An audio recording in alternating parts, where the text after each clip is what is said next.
যদি একটু আপনার পছন্দের ক্রিকেটার প্রসঙ্গে যাই তাহলে কিন্তু পাকিস্তানি ক্রিকেটারদের নাম চলে আসবে, ওয়াসিম আকরাম আর ইমরান খান।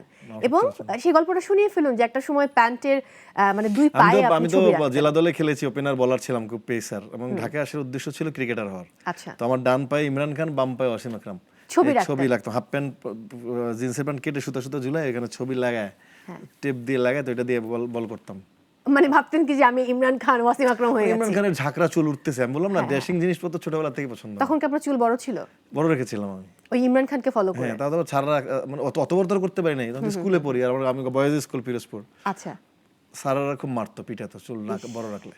এই যে বয়েজে পড়েও তো প্রচুর মেয়ের পেছনে ঘুরেছেন এবং আমি বললাম মানে আমি মিথ্যা বলছি না, এবং এই এক মেয়েকে ইমপ্রেস করার জন্য জায়েদ খান একটা ক্রিকেট টুর্নামেন্টের আয়োজন করেছে। এই গল্প আগেও হয়েছে যদিও, আজকে আমার নাগরিক টেলিভিশনের দর্শকদের জন্য যদি একটু বলেন। না, আমি একটা মেয়েকে পছন্দ করতাম অনেক, প্রায় 4-5 বছর ঘুরেছিলাম মেয়েটার পেছনে। আমাদের পাড়ায় থাকতাম, যে পাড়ায় থাকতাম ওখানে। তো মেয়েটার বাসার সামনে একটা ক্রিকেট মাঠ, মানে ফুটবল খেলা বা ক্রিকেট বড় মাঠ ছিল, সেই মাঠের মধ্যে ক্রিকেট খেলা দিয়েছিলাম, মাইক ভাড়া করেছিলাম। তো আমি তো নর্মালি ওপেন করতাম না, ব্যাটস আমি মিডল অর্ডার ছিলাম, সেকেন্ড ডাউন অথবা থার্ড ডাউন নামতাম। তো তারপরে আমি ওই মেয়ের জন্য তাড়াতাড়ি নামলাম, তাড়াতাড়ি, একটু পরে সন্ধ্যা হয়ে যেতে পারে, বিকেলে খেলা। তো জানলা দিয়ে নিশ্চয়ই দেখছে, খুব মুড মাড নিয়ে মাথায় কাপড় টাপড় বেঁধে নেমেছি, প্রথম বলেই বোল্ড আউট। এখন যিনি মাইকিং করছেন ইনি চুপ হয়ে গেছেন। তো আমি তাড়াতাড়ি ওখানে দাঁড়ায় আছি, বাস থেকে আসছি, ডাকছি, ডেকে বলছি কি বলবি যে এই মাত্র একটি 6 মারলেন। জায়েদ খান নাম না, যে নাম লোকাল নাম, সেই লোকাল নাম কি ছিল?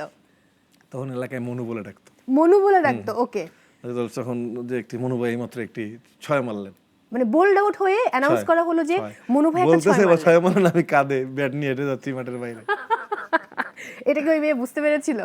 আই ডোন্ট নো, মেয়ে তো নিশ্চয়ই খেলা দেখছিল কিনা জানি, আমি সামনে সবসময় খেললে মাঠে বাসার সামনে বসতো।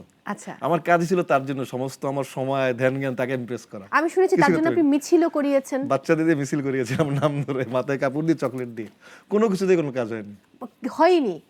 এখন তার সাথে কখনো মানে যোগাযোগ আছে বা জানেন কোথায় আছে? পিরোজপুর গেলাম, লাস্টে দেখা হয়নি, আমি জানি না কোথায় আছে। এবার আমি একটু কোরবানির প্রসঙ্গে আসি। আজকে কোরবানির ঈদ, এবং সেই কোরবানির ঈদের দিন এই সময়টা আপনি আমাদেরকে সময় দিয়েছেন, এবং সবচেয়ে বড় বিষয় যে দর্শকদের উদ্দেশ্যে আমি একটু বলতেই পারি যে প্রোগ্রামটা কিন্তু আগের দিন করা না, আজকে কোরবানির ঈদের দিনই আমরা করছি লাইক লাইভ।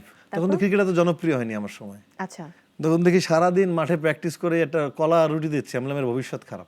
ভবিষ্যৎ তো খুব ভালো জায়েদ ভাই। তখন তো এরকম জনপ্রিয়তা, এরকম কোন সালের কথা বলছেন আপনি? অনেক আগে, তখন আতাহার আলী ভাইরা খেলে, আতাহার আলী, আমির ইসলাম বুলবুল, লাইক তুমি ধরো 96 97 এর কথা। 97 এ তো একটা মানে একটা চমৎকার সময় জিতেছিল। হ্যাঁ, তার আগে 95 আমি ঢাকায় আসি, তখন তো এই ফেসবুক নাই, এই স্যাটেলাইট চ্যানেলও নাই তখন ভাই, বলতে গেলে 2-1 চ্যানেল ছাড়া।